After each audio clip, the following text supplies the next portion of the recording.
ایک شخص نے اپنے بیٹے کو وصیت کی کہ میرے مرنے کے بعد میرے پیروں میں یہ پھٹے پرانے موزے پہنا دینا، میری خواہش ہے کہ مجھے قبر میں اسی طرح اتارا جائے۔ باپ فوت ہوا، کفن دفن کی تیاری ہونے لگی۔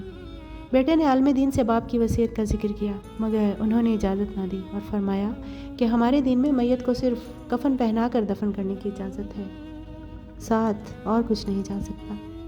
لڑکے نے کافی اصرار کیا اور نتیجتاً شہر کے بہترین علماء ایک جگہ جمع ہوئے تاکہ کوئی راستہ نکالا جا سکے، مگر کیا ہوتا؟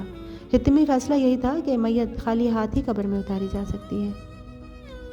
اسی عالم میں ایک شخص مجلس میں داخل ہوا اور بیٹے کو باپ کا ایک خط تھما دیا، جس کی تحریر کچھ یوں تھی: میرے پیارے بیٹے، دیکھ رہے ہو نا، کثیر مال و دولت، جاہ و حشم، باغات، گاڑی، کارخانہ، ان تمام چیزوں کے باوجود بھی اتنی سی اجازت نہیں مل رہی کہ میں اپنی پرانی جرابیں ہی ساتھ لے جا سکوں۔